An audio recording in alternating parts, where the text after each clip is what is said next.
Main concept क्या है कि हमें देसी गायों को बचाना है। तो हमारे देश में 1947 के पहले 53 नस्ल हुआ करती थी पूरे देश में, गायों की नस्ल देसी, जो देसी गाय है, जो अपनी हिंदुस्तान की हाँ, गाय ये है। जो आपको जितनी भी गाय दिख रही है जिसको हम होता है वो हमारी भारतीय देसी गाय है। तो हर एक स्टेट में अलग अलग ब्रीड होती है। तो ऐसे पूरे 53 नस्ल हुआ करती थी हमारे देश में। अभी क्या बचा है कि 1947 के बाद जो अभी करंट स्टेटस है, तो 32 ब्रीड ही बची है पूरे देश में। 53 में से स्लाउटर हाउस में कटते कटते उनके ऊपर ध्यान नहीं देते देते इतनी सारी गायें खत्म हो गई थी। तो लेकिन देसी गाय को पीछे क्यों छोड़ा, ये बताइए। ये भी बताता हूँ। पहले हमारा उद्देश्य क्या है कि यहाँ पर काम करने का। अभी यहाँ पर हम्बर एग्रो में हम लोग क्या कर रहे हैं कि देसी गायों पे हम काम कर रहे हैं, जो जाति लुप्त होने को आई है उसका संवर्धन कर रहे हैं, उसकी ब्रीडिंग के ऊपर काम कर रहे हैं। तो यहाँ पर अभी हमारे पास अपनी गिर नस्ल की गाय है, सहीवाल है, राठी है और थारपारकर है। ऐसी 4 ब्रीड की यहाँ पर ये गौ माता है। इन गायों की विशेषता क्या है, जैसे ये सफेद वाली आपको गाय दिख रही है, ये राजस्थान और पाकिस्तान के बॉर्डर पे पाई जाती है। इसको थारपारकर कहते हैं। थार यानी जो थार वाला एरिया है जहाँ पर पानी की बहुत विफलता होती है, उस क्षेत्र की ये गाय है। ये गाय की विशेषता क्या है कि अगर उसको 2 दिन भी पानी नहीं मिले तो भी ये सर्वाइव कर सकती है, क्योंकि उसको भगवान ने ऐसे बनाया, उस क्षेत्र में बनाया तो वहाँ पानी की कमी रहती है। तो अगर इनको 2 दिन भी पानी नहीं मिले तो इनका मिल्क प्रोडक्शन कम नहीं होगा और ये सर्वाइव कर जाएगा। इनका ये दोनों टाइम का 10 से 12 लीटर तक दूध देती है, दोनों समय का।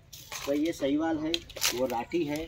तो इस प्रकार से हम लोगों ने यहाँ पर 4 नस्ल की गायें हमने यहाँ पर रखी हुई है। और अभी जैसे आपने पूछा कि हम्बर नाम क्यों रखा, तो गाय जो हम्बाती है ना, मतलब जैसे आवाज़ करती है, अभी जैसे अभी आपने सुना की जो आवाज रंबाने की आवाज़ है, उसको मराठी में हम कॉलिंग, हाँ ये कहते हैं कॉलिंग।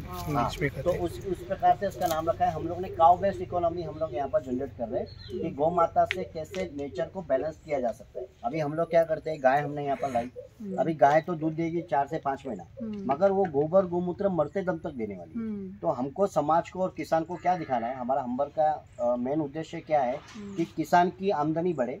किसान जो केमिकल्स खेत में डाल रहे हैं जिससे हमारी धरती माँ बंजर होते जा रही है, और जिस केमिकल को खा करके हम बीमार पड़ रहे हैं और कैंसर बढ़ रहा है। तो हम्बर का मेन उद्देश्य क्या है कि प्रकृति को बचाना और किसान को ज्ञान प्राप्त हो कि किस प्रकार से हम जैविक खेती कर सकते हैं गोबर गोमूत्र के द्वारा। उससे किस तरह से फर्टिलाइज़र बनाया जा सकता है, किस तरह से लिक्विड बायो फर्टिलाइज़र बनाया जा सकता है, और हम उसके ऊपर खेती करके प्रैक्टिकली हम समाज को दिखाना चाहते हैं। तो हमने क्या किया, यहाँ पर ये सभी टोटल मिला के हमारे पास छोटे बड़े मिला के 80 गोवंश है, 80 गौ माता है। और हमने इनको देखिए, आप देख सकते हैं, हमने एक भी गाय को बांधा नहीं है। हम गायों को खुला छोड़ते हैं। गायों को बांधने से वो डिप्रेशन में जाती है, परेशान होती है, उनको खुर की बीमारी होती है। और 400 किलो का वजन लेकर के जब वो धरती पे बैठती है कोबे में, तो उनके घुटनों में प्रॉब्लम होता है। अभी हमने क्या किया, सब गायों को हमने खुला छोड़ा हुआ है। अभी देखिए ये बच्चे सब गए खाना खाने के लिए। तो इस प्रकार से सिर्फ खाने के लिए और दूध निकालने के लिए हम गायों को अंदर लेकर जाते हैं, और बस आधा 1 घंटे के लिए जब तक वो खाए जब तक ही उनको बांध के रखते हैं। उसके बाद में आप देखिए इनका सबका खाना हो गया और दूध निकाल दिया, उनको हम लोगों ने खुला छोड़ा हुआ है। उससे क्या होता है, गोबर गोमूत्र वो यहीं पर दे रही है। इससे क्या होता है, खुद खाद बनता है, इसको गोखुद खत बोलते हैं। मतलब गाय के खूर से इसमें दब करके डिकम्पोज हो गया वो खाद। इसके अंदर बहुत सारे माइक्रोब्स होते हैं जो खेत में जाके खेत का कार्बन बढ़ाएंगे। तो यही खाद हम सीधा उठा के डिकम्पोज किया हुआ डायरेक्ट खेत में डालते हैं, और इससे फिर जो गोबर गोमूत्र है उससे लिक्विड बायो फर्टिलाइजर वगैरह बना के भी हम खेत में डालते हैं। तो इससे पंचगव्य बनाते हैं। तो खेती को उपयोग होने वाले सारे NPK, कार्बन, ये सब इसी से मिल जाएंगे। हमको बाहर से कुछ लाने की जरूरत नहीं है, यूरिया DAP हमको कुछ डालने की जरूरत नहीं है। और ये इससे जो आपकी फसल की जो क्या कहते हैं यील्ड है, जो क्वांटिटी है जी, वो कम हो, देखिए कम नहीं होता है। हाँ, उससे कम नहीं होता है। बस शर्त है कि आपको खेती का इकोनॉमिक्स आना चाहिए। जैसे अगर आपके खेत में एक खेत में अभी यूरिया DAP डालते हैं, तो यूरिया मतलब नाइट्रोजन, गोमूत्र में सबसे ज़्यादा नाइट्रोजन है। और जिस खेत का कार्बन अगर बड़ा होगा तो वहाँ पर प्रोडक्शन कभी कम नहीं होगा। तो कार्बन बढ़ाने के लिए गोबर की खाद उसमें डालनी चाहिए। तो 1 एकड़ में हम 3 से 4 टन हम गोबर की खाद डालते हैं उसमें। अगर उतना आपने खाद डाला तो कभी प्रोडक्शन कम नहीं आएगा। और न्यूट्रिशन मैनेजमेंट, अभी NPK कितना चाहिए, कौन से प्लांट्स को कितना न्यूट्रिशन देना है, इसका भी ज्ञान होना चाहिए। तो वो सारी चीज़ें हम किसानों को बताते हैं यहाँ पर। तो आप योगेश जी, आपने क्या ये इसका मतलब, हाँ, मैंने कोर्स किया हुआ है, ग्रेजुएशन या कुछ? जी, मैंने इस पे नहीं एग्रीकल्चर में मैंने कोर्स नहीं किया हुआ है। एक्चुअली मैंने पंचगव्य में कोर्स किया हुआ है कि गाय के गोबर गोमूत्र से कौन सी मेडिसिन बनती है। तो उसमें हमको कोई पेशेंट को हमको ठीक करना है, तो उसका डाइट मैनेजमेंट उसको पता होना चाहिए कि उसको क्या खिलाना है क्या नहीं खिलाना है। तो डाइट मैनेजमेंट के लिए आपको फ्रूट्स आएंगे, वेजिटेबल्स आएंगे, तो वो फ्रूट्स और वेजिटेबल्स जितने अच्छी तरह से ग्रोथ किए होंगे, जैसे उसमें कोई पेस्टिसाइड वगैरह नहीं डाले होंगे, तो उसके रिजल्ट ह्यूमन बॉडी में बहुत अच्छे आते हैं। माल न्यूट्रिशन का प्रॉब्लम सोल्व जो होता है ना, वो आपके खेती से ही होगा। इसके लिए आपको अगर किसी को ठीक करना है तो उसको मेडिसिन पे नहीं, हमको धरती पे काम करना होगा, जमीन पे काम करना होगा। अभी जमीन हमारी बंजर हो गई है, उसमें माल न्यूट्रिशन का प्रॉब्लम है, इसके लिए हमारे खाने में माल न्यूट्रिशन का प्रॉब्लम आ रहा है। तो वो सब चीज़ को बैलेंस करने के लिए हमको गौ पालन करके ये खाद का उपयोग हमको खेत में करना पड़ेगा, और देसी सीड्स पे हम काम करते हैं। तो आपने ये जो कोर्स किया कहाँ से किया? ये हमने जगह जगह पे घूम घूम के, जैसे कोई राजस्थान में था, कोई गुजरात में था। जो गवर्नमेंट के सर्टिफिकेशन है या ये गवर्नमेंट के नहीं, मतलब जैसे अभी बोलते हैं ना, एक सर्टिफिकेशन है, किसी का ज्ञान बहुत बड़ा होता है। अच्छा, अभी कोई प्रैक्टिकली किसान, हाँ, काम करते, अभी कोई किसान है प्रैक्टिकल, वो काम कर रहा है उसके ऊपर, लास्ट वो 15 साल से खेती कर रहा है, तो उसको जितना ज्ञान है ना, वो कोई डिग्री लेने वाले को ज्ञान नहीं है। वो लोग प्रैक्टिकल काम कर रहे हैं और वहाँ पर वो पढ़ाई कर रहे हैं, तो प्रैक्टिकल का जो ज्ञान होता है ना, वो बड़ा होता है। तो इसके लिए उनके पास जाके, और कोई भी और भी गुरु लोग हैं, उनसे सबसे ये समझ करके फिर हम लोग ने भी प्रैक्टिकल काम किया। अभी आपको कितना समय हो गया इसमें? अभी इसमें मेरे को 12 साल हो गया। 12 साल? हाँ, 12 साल से आप जूनियर की हैं? नहीं, मैं हूँ मुंबई का।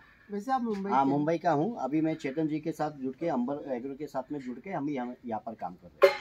तो यहाँ पर हम सारी टीम ला करके यहाँ पर हम खेती वगैरह ये सब चीज़ को ये कर रहे हैं, और किसानों को हम सेमिनार अटेंड कर करके ये यहाँ पर बुला करके ये सारी चीज़ें ये करने वाले। तो अभी आप ये कितने समय से यहाँ पे ये हमबर कर रहे हैं? अभी तो मैं 1 साल से जुड़ा हुआ हूँ इनके साथ। पर वैसे हमबर कितने समय से है? अभी इनको 3 साल हो गए यहाँ पर। इनको 3 साल हो जी गए। जी।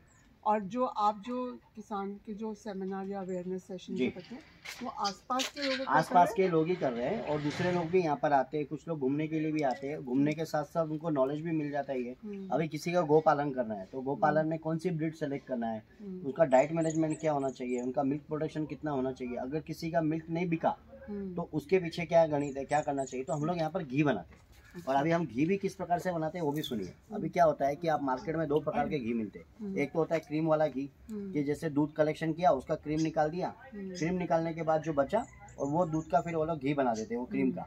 और जो दूध बच गया उसका फैट जो होता है 3.5 और 8.5 SNF करके गवर्नमेंट रूल्स के हिसाब से सेल करते हैं। हम लोग यहाँ पर क्या करते हैं, जैसे ही गाय का दूध निकला तो चरक संहिता में घी बनाने के सूत्र दिए गए। मतलब क्या कि जैसे ही दूध निकला उसको हम घोट करके उसको गर्म कर देते हैं अच्छे से पका के। अगर समझो 30 लीटर दूध है तो उसको पका के 25 लीटर पे लेके आते हैं।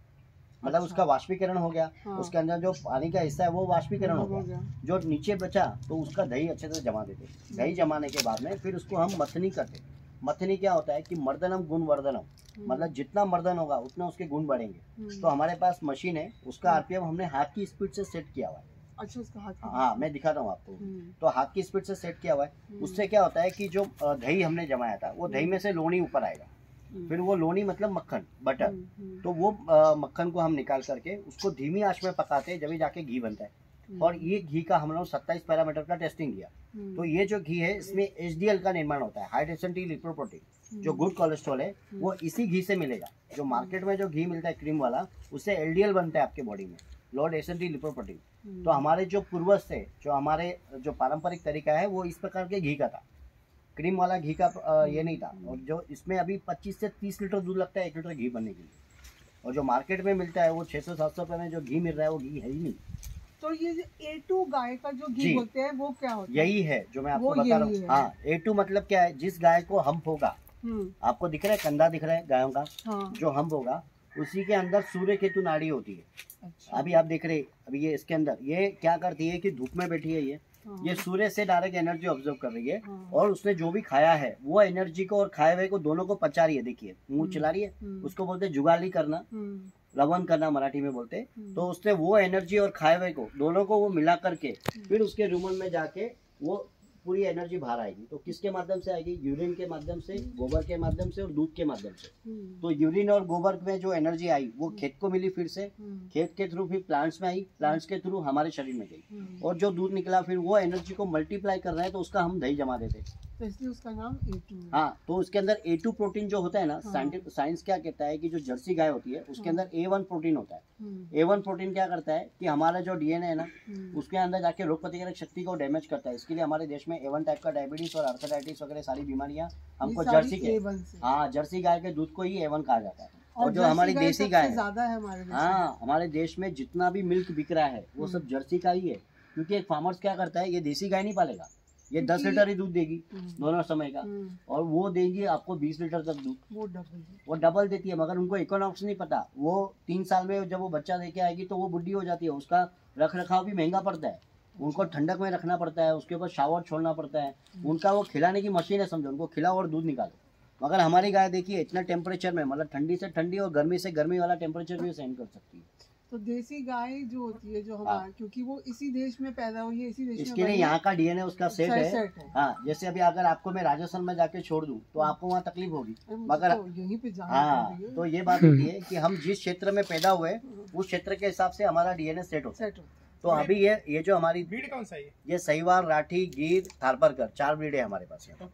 तो इस प्रकार से हम लोग यहाँ काम कर रहे हैं। फिर जो घी बनेगा, वो घी का उपयोग हम लोग मेडिसिन के लिए करते हैं, और वो घी से भी हम लोग 10 प्रकार की घी बना सकते हैं। अच्छा, उसमें घी से अलग? हाँ, 10 प्रकार के घी और बनते हैं। एक बनता है शतोत घृत, ये अपने आप यूट्यूब में, ये अपना गूगल पे भी सर्च करोगे ना, शतोत घृत, ये चरक संहिता में इसका सूत्र बताया गया है। मतलब घी को तांबे की परात ली जाती है, उसमें घी को 100 बार धोया जाता है लोटे से, 100 बार पानी से। उससे क्या होगा, जो घी है वो येलो कलर का है, वो वापस रूपांतरण हो जाएगा सफेद कलर के मक्खन जैसा हो जाएगा। और उसका उपयोग किसमें है, आपका स्किन का कोई भी डिसीज है, सोराइसिस हो गया है, जल गया है, या कोई भी डिसीज है स्किन का, उसमें आप वो हीलिंग का काम करता है अच्छे से, तो वो स्किन को ही ठीक कर देता है। हाँ, स्किन तो को पूरा जो एलर्जी हो रही है, ये सारी शतोघृत से ठीक हो एलर्जी अगर आपको ये हो रही है ना, स्किन का कोई भी डिसीज है, वो सल्फर की डेफिशिएंसी के कारण होता है। ये सल्फर की डेफिशिएंसी। हाँ, और गोमूत्र में सबसे ज्यादा सल्फर है। अगर आपने गोमूत्र पिया, उसको ट्रीट करना पड़ता है जी, हम लोग गोमूत्र को क्या करते हैं, डिस्टिल करते हैं, और हम क्या करते हैं, गोमूत्र में अलग अलग बीमारियों के हिसाब से उसमें जड़ी बूटियां मिला देते हैं। अच्छा। जैसे अगर कोई कैंसर का पेशेंट है तो उसमें हम सर्पगंधा नाम की जड़ी बूटी आती है, गोमूत्र में उसको डिस्टिल करके हम देते हैं कैंसर के पेशेंट को, तो फिर वो रिकवरी करेगा। अगर हार्ट का कोई पेशेंट है तो गोमूत्र में हम अर्जुन की छाल का पाउडर मिला देते हैं, तो उसको डिस्टिल करते हैं। साइंस क्या कहता है कि गोमूत्र में आप कोई भी मेडिसिन मिलाएंगे उसका 80% पोटेंसी बढ़ जाता है। इसके लिए जो आयुर्वेद में जितनी मेडिसिन होती है ना, उसको शोधन भी गोमूत्र से किया जाता है। तो जो खादी में गोमूत्र मिलता है, हाँ, वो ठीक होता है? खादी में हो या जो गौशाला प्रॉपर काम कर रही है वहाँ पर वो बना के ले सकते हैं। दिल्ली में तो कोई ऐसी गौशाला पता नहीं है। तो मतलब कैसा होना चाहिए, मतलब गाय खुली रहे, गाय को या तो चरने के लिए मिले, या तो गाय खुली रहे। अभी यहाँ पर क्या आसपास में खेती होती है, इसलिए हम गायों को यहाँ पर खुला नहीं छोड़ते। मगर अभी हम्बर ने यहाँ पर और एक जगह ले ली है जहाँ पर गाय खुली घूमेगी, उसके लिए उन्होंने एक जगह और ली है ताकि इन गायों को खुला वहाँ पर चराए। चरने से वो तरह तरह की जड़ी बूटियां खाएगी, और उसके गोबर गोमूत्र में वो हब्स के गुण आएंगे। 27 नक्षत्र होते हैं हमारे देश में, 27 नक्षत्र में 910 प्रकार के जड़ी बूटियां ये धरती अपने गोद से पैदा करती है, और उन्हीं जड़ी बूटियों को गाय चर करके खाती है। आपने सारा चरक संहिता पढ़ा? हाँ, पूरा हमको पढ़ाई उसमें कराई गई है। अच्छा। हाँ, तो 910 प्रकार की जड़ी बूटियां होती है जो गाय चरने के बाद खाती है। और आप बारिश में भी देखेंगे तो अलग अलग घास उगती है, तो अलग अलग घास के अलग अलग गुण है, वो गाय को ही पता है। इसलिए हमारे जो ऋषि मुनि होते थे वो गाय को देखते थे, जो चीज वो जो गाय खा रही है वो मनुष्य के लिए उपयोगी है, उसी के ऊपर जड़ी बूटियों का ज्ञान लिया गया कि ये इसका उपयोग ये है, इसका उपयोग ये है। इसी प्रकार से सब रिसर्च किया गया। तो गाय इतनी इम्पोर्टेंट है हमारी संस्कृति के लिए। इसके लिए हमारे का एक ही उद्देश्य है कि गोपालन करें। गोपालन भी किस तरह से किया जाए, उसका डाइट मैनेजमेंट किस तरह होना चाहिए, चारा कौन सा लगाना चाहिए, बॉर्डर मैनेजमेंट क्या होना चाहिए, ब्रीडिंग पॉलिसी क्या होना चाहिए। अभी हम एम्ब्रियो ट्रांसफर पे काम कर रहे हैं, उसमें हम क्या करेंगे कि हम 5 साल आगे आ जाएंगे। अभी समझो कि गंगा नाम की एक बछड़ी है और शंभू नाम का बुल है। शंभू का पूरा 7 पीढ़ी का रिकॉर्ड है हमारे पास, और गंगा जो बच्चा दे रही है तो हमको पता चलेगा कि ये बछड़ी का इतना लीटर दूध आएगा, मगर कभी 2.5 साल के बाद में। तो एम्ब्रियो ट्रांसफर में क्या होता है, सेरोगेटेड मदर जैसा बोलते हैं ना, वैसे ही। तो अभी हमने क्या किया, ये गंगा नाम की जो थारपारकर गाय है, और इसमें गंगा जो थारपारकर नस्ल है उसमें कोई एक गाय है जिसने 20 लीटर दूध दिया दोनों समय का, तो वो गाय का भ्रूण निकालते हैं, और थारपारकर नंदी का भी सीमंस, वो दोनों लेकर के वो भ्रूण इसके गर्भाशय में डाल देंगे। तो वो जो बच्ची पैदा होगी उसका रिकॉर्ड वो दोनों के कंपेयर में करेंगे। मतलब वो 20 लीटर दूध देती थी और उसके पिताजी की मदर का रिकॉर्ड था वो 20 लीटर है, तो दोनों का 40 हुआ, उसको 2 से डिवाइड करेंगे। तो इसके पेट में जो पहली बछड़ी आएगी वो पहले ही लैक्टेशन पीरियड में 20 लीटर दूध देगी, और वो होगी भी देसी। वो भी होगी थारपारकर यही नस्ल की। और ये थारपारकर नस्ल की गाय को जो भ्रूण है हम वो जर्सी के पेट में भी डाल सकते हैं, तो जर्सी वो रहेगी मगर पैदा होगी देसी। तो उसमें, लेकिन फिर उसमें जर्सी के गुण भी नहीं, जर्सी के गुण नहीं आएंगे, क्योंकि आपने डीएनए और जो भ्रूण है वो किसका लिया, ये दोनों का लिया ना। देसी का लिया। पालन पोषण तो पालन पोषण तो उसको मतलब कैसा शुरुआत में दूध पिला करके उसको फिर यहाँ पर लेकर आएंगे, फिर उसका वो ये होता है। ये तो हो गया जर्सी वाला कॉन्सेप्ट, मगर हमारे पास तो देसी है। हाँ। तो हम तो वो इसमें नहीं जाएंगे, मगर मैं आपको एक बता रहा हूँ। हाँ, वो मैं अपने लिए भी समझ रहा हूँ कि जब क्योंकि जहाँ पे भी बच्चा बड़ा हो रहा होता है तो उसकी न्यूट्रिशन पावर तो उसी गाय से आ जाती है ना। जी, जीन्स आपके यहाँ पे है, लेकिन उधर से न्यूट्रिशन आ रहा है, तो कुछ इफेक्ट तो आपका आता होगा या नहीं? मगर डीएनए क्या होता है कि डीएनए के ऊपर होता है सब। आपका डीएनए किस हिसाब से सेट है उसके हिसाब से उसके गुण आएंगे, ऐसा रहता है। तो हम तो सब देसी पे काम करने वाले हैं, मगर मोस्टली ऐसा भी हो रहा है कि जर्सी से भी सेपरेटेड मदर उसको बना करके एमिनो ट्रांसफर पे काम किया जा रहा है। तो हम लोग फ्यूचर में इस तरीके से काम करने वाले हैं यहाँ पर अंबर में। तो ये एग्रीकल्चर रिसर्च इंस्टीट्यूट वगैरह है, उनके साथ भी हाँ, अभी आप पूरा टाइप किया गया और जूना टूरिज्म के साथ भी टाइप करके कि मतलब उसको टूरिज्म के हिसाब से भी देखा जाए। अभी हम क्या कर रहे हैं, इसका गोबर जो निकलेगा, राम सिंह, अभी जो गोबर निकलेगा वो गोबर से हम लोग ईंटें भी बनाते हैं। अच्छा, गोबर की ईंट भी बनाते हैं? हाँ, गोबर से उसमें लाइम वगैरह और भी उसके फॉर्मूला सेट करके उसकी ईंटें बनाई जाती है। वो ईंटों से हम यहाँ घर बनाएंगे। तो वो ईंट इको फ्रेंडली होती है उसके पीछे। नहीं, मैं उसका भी आपको बताता हूँ। अभी देखिए, एक नॉर्मल ईंट जो होती है ना, लाल ईंट, जो लाल ईंट से जो घर बनाया जाता है, उसका खेत का टॉप साइड निकाला जाता है और 6 इंच से लेकर 9 इंच की मिट्टी में ही खेती होती है। तो अगर आपने खेत की पूरी मिट्टी निकाल दी तो भविष्य में जाके खेती होगी नहीं, क्योंकि आपने कार्बन वाली मिट्टी को खत्म कर दिया। और वो उस ईंट को पकाने के लिए हम लोग कोयला भूसा सब जलाते हैं। तो उससे क्या होता है, कार्बन डाइऑक्साइड रिलीज हुई, तो ग्लोबल वार्मिंग को बढ़ाने के लिए आप उसमें सहायक हो गए। अभी ये वेस्ट टू बेस्ट कॉन्सेप्ट, मतलब गाय का गोबर लोगों की नज़र में वेस्ट है, मगर हमारे नज़र में बेस्ट है। तो हमने क्या किया, वो गोबर लिया, उसमें लाइम लिया, मिट्टी ली, वो मिला करके हमने ईंटें बना दी। तो इसमें क्या हुआ, आपने प्रकृति का कोई नाश नहीं किया, आपने जो गोबर वेस्ट पड़ा था उसको आपने लाइम मिला करके, मिट्टी मिला के उसकी ईंटें बना दी। और उसको पकाना नहीं पड़ता है, वो सूर्य की रोशनी में पक जाती है। तो आपने इसको टेस्ट किया हुआ है कि उसकी लाइफ कितनी होती है? चूना जो होता है ना, उसकी वो 100 साल के बाद जवान होना शुरू होता है। और जो सीमेंट की लाइफ होती है ना, वो 50 से 60 साल की होती है। तो लाइम जो है, अभी हमारे जितने भी किले वगैरह, जितने भी पहले के महाराजाओं के जो महल थे, वो सब में लाइम यूज होता था। तो हजार हाँ, तो चूना जो होता है ना, वो 100 साल के बाद तो जवान होना शुरू होता है, और वो जितना पुराना होगा उतना वो मजबूत होने लगेगा। तो ये जो घर की लाइफ है, ये 200 साल तक की रहती है। और ये इस प्रकार से अभी हम यहाँ पर रूम बनाकर लोगों को लाइव डेमो दिखाने वाले हैं कि बाहर का रेडिएशन अंदर पास नहीं होता है। सबसे पहली बात तो अभी 80% कैंसर रेडिएशन के कारण होने वाला है। अभी 5G भी लॉन्च हो गया है, तो इतने रेडिएशन में हम घिरे रहेंगे तो हमारे बॉडी पे इम्पैक्ट होगा। तो इस प्रकार के घर में रहने से रेडिएशन अंदर नहीं जाएगा और लिविंग कॉस्ट कम आता है। मतलब अगर बाहर का टेम्परेचर 50 डिग्री है तो अंदर आपका कम से कम वो 8 से 10 डिग्री गर्मी कम कर देगा। और तो गर्मी में ठंडा, ठंडी में गर्म रहेगा। उसमें आपको एसी की जरूरत पड़ती नहीं है, और ठंडी में वो गर्म रहता है, गर्मी में वो ठंडा रहता है, और एकदम इको फ्रेंडली है। इसमें कोई भी पर्यावरण का विनाश नहीं होता है। इसमें हम उसमें कोई आग नहीं लगाते, कुछ नहीं। और ये जो ब्रिक्स बनती है, ये फायर प्रूफ और वाटर प्रूफ होती है। तो क्या किया, अगर आपके पास एक गाय और एक बछड़ा है तो आप साल में 200 स्क्वायर फुट का 2 रूम बना सकते हैं। तो आपको गाय ने क्या दिया, 2 रूम बनाकर दे दिया उसके गोबर से।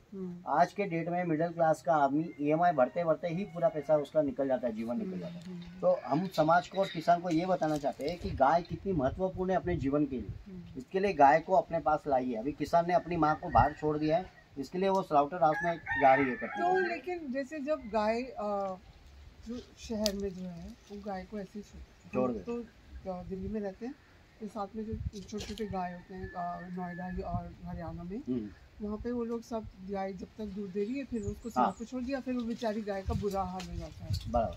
तो अब जैसे आपकी गाय भी जैसे बूढ़ी होती जाती है, तो जब मर जाती है, आप उसका क्या करते हैं? देखिए, अभी तो हमारे पास तो सारी जो गाय हैं वो सब यंग है, मगर मैं आपको वो भी बताता हूँ, उनकी उम्र जो होती है 20 साल की होती है। जब गाय अपनी तरह से अपनी उम्र होने के बाद वो जब गुजरती है तो वो जाते जाते भी हमारा भला करके जाती है। इसकी समाधि खाद बनती है, ये गौ माता की एक खड्डा किया जाता है, उसमें उसको डाला जाता है, उसमें नमक डाल करके उसको अच्छी तरह से उसका किया जाता है। नॉर्मल नमक जो होता है, हाँ, नॉर्मल खड़ा नमक आता है, वो डाला जाता है। उसके बाद में 1 साल के बाद में उसका शरीर जो है डिकम्पोज हो जाएगा शरीर। उसके अंदर इसके जो सिंगे निकलती है ना, सिंग, उसमें एक प्रोसेस होता है, उसमें खाद बनाया जाता है, उसको बोलते हैं सिंग खाद। हाँ, सिंग से भी खाद बनती है। और उसका जो शरीर है वो जब डिकम्पोज होगा तो उसका जो अवशेष निकाल करके वो मिट्टी और वो सब कुछ हम 1 एकड़ की जमीन पे डाल देंगे, तो 1 एकड़ जमीन जो बंजर होगी ना, वो उपजाऊ हो जाएगी उसके अंदर। अच्छा। तो ये जाते जाते भी अपने आप प्रकृति का भला कर सकती है, मगर हमको उसका ज्ञान होना चाहिए कि ये गौ माता का किधर किधर कैसे कैसे उपयोग करें। तो वो जाते जाते भी समाधि खाद देके जाती है, और जब पैदा होती है इसको समाधि खाद कहते हैं। और इसका गोबर गोमूत्र से तो हम खाद बना ही रहे, मगर वो आप बोले कि जैसे वो गुजर गई नेचर डेट से, तो उसका हम क्या कर सकते हैं, तो उस प्रकार से हम उसका समाधि खाद भी बना। क्योंकि लोग, मैं उत्तराखंड गई थी ना, तो वो लोग वहाँ पे जब गाय बीमार हो जाती है या दूध नहीं देती है उसको जंगल में छोड़ देते हैं। हाँ। अब उसको खैर एनीवे जानवर का भी खाना है तो वो भी खाई है। क्या है वो क्यों छोड़ते हैं? मैं वैसे समझना चाहती हूँ कि ऐसे छोड़ने, जैसे आप बता रहे हैं कि छोड़ने की जरूरत नहीं है। अगर आप उसको पाले रखेंगे तो वो बाद में आपको जमीन में आपको और देगी। वो भी तो देगी, मगर वो जीते जीते ही आपको कितना दे रही है, मगर उसका ज्ञान ही किसानों को नहीं है ना। यही तो हम उनको बताना चाहते हैं। जो ज्ञान है, आपको क्या लगता है ये कितने समय से, एक समय था ना जब था ज्ञान, पर ये गुम हो गया जी, तो आपको क्या लगता है कितने समय से गुम है? जब ये ग्रीन रेवोल्यूशन आया हमारे देश में, ये 1960, हाँ, जब ये आया उसके बाद से लोग मतलब यूरिया डीएपी आ गया। तो पहले के जो हमारी पारंपरिक खेती होती थी उसमें गोबर का उपयोग किया जाता था। हर एक किसान घर में गाय बैल पाल कर ही रखता था, उसका गोबर जमा करता था और अपने खेत में डालता था। जब ये ग्रीन रेवोल्यूशन आया, ये यूरिया आ गया, डीएपी आ गया, ट्रैक्टर आ गया, उससे क्या हुआ, लोगों ने कंटाला किया कि हमको अभी इसको पालना नहीं है। ट्रैक्टर आ गया, उससे जुताई होगी, रेंट पे मिल गया, यूरिया डाल दो, डीएपी डाल दो, कौन खाद बनाएगा इतना। तो आलसीपना और जो ये टेक्नोलॉजी आई उसके चक्कर में गौ माता का बहुत बड़ा ये हुआ, क्योंकि ये नेचुरल प्रोसेस है, ये अपने टाइम से होता है, अपने समय पे। और आपको जल्दी चाहिए तो आप मशीन पे चले गए। जी जी, तो यही जो मतलब जो एक इच्छा होती है ना हर एक व्यक्ति की, हमको फास्ट मिलना चाहिए, ये फास्ट के चक्कर में गौ माता की दुर्गति हो गई और लोगों ने उसको बाहर निकाल दिया। जब उसने उसको बाहर निकाला, जब भी जाके वो कचरा खा रही है, जब भी जाके फिर जब से हमारा देश बीमारियों से गिर पड़ा, क्योंकि ये केमिकल वाला खा खा के ही हम बीमार पड़ रहे हैं। हमारे अंदर वो शक्ति नहीं रही, और आगे जाके फ्यूचर में भी बहुत सारी जो बीमारियां हो रही है इसी कारण होने वाली है। तो हमको इंडिया से भारत की ओर आना पड़ेगा। अभी इंडिया में हम जी रहे हैं मशीनरी और इसके दुनिया में, और जो हमारा भारत का पारंपरिक तरीका, जिस प्रकार से हम बैल से खेती करते थे, जिस प्रकार से हम लोग गोबर की खाद डालते थे, अभी ट्रैक्टर जब चलता है ना तो जमीन का हार्ड पैन बढ़ने लगता है। अभी इतना वजन का ट्रैक्टर जब भी गुजरेगा खेत में से तो मिट्टी कॉम्पैक्ट होने लगती है। मिट्टी कॉम्पैक्ट होने लगती है तो उसमें से हवा पानी जमीन के नीचे नहीं जाता है, तो वाटर हार्वेस्टिंग नहीं होता है। और जो केचुए होते हैं, गांडूल होते हैं, वो ऊपर और नीचे नहीं जा सकते क्योंकि मिट्टी कॉम्पैक्ट हो गई। तो पानी वाटर हार्वेस्टिंग हुआ ही नहीं, मूविंग कर ही नहीं सकते। जब मिट्टी कॉम्पैक्ट हो गई तो आपके जो माइक्रोब्स है वो जमीन के ऊपर नीचे आ ही नहीं सकते, वो डेथ हो जाते हैं। अच्छा, इसलिए अब शहरों में केचुए दिखते कम है, क्योंकि वहाँ पे सीमेंट की हो गई। तो इतना जो धूप गिरेगा, अभी हम धूप में नहीं खड़े रह सकते, वो केचुए को धूप सहन ही नहीं होगा, उसको 29 to 30 डिग्री ठंडक चाहिए, जब भी वो अपना काम कर सकते हैं। तो अगर आपको इधर धूप में खड़ा कर दो तो आप 1 घंटे से ज़्यादा खड़े रह सकते हैं नहीं। तो उसी तरह से ये जितने माइक्रोब्स है उनको डायरेक्ट सन नहीं चाहिए, इसके लिए मल्चिंग की जाती थी, इसलिए जंगल में मल्चिंग की व्यवस्था, इसलिए वहाँ पर सब ऑटोमेशन में काम हो रहा है। तो ये हमको खेती का विज्ञान समझना पड़ेगा कि किस प्रकार का माहौल बनना चाहिए, जब भी जाके एक ऑर्गेनिक फार्मिंग होता है, जैविक खेती होती है।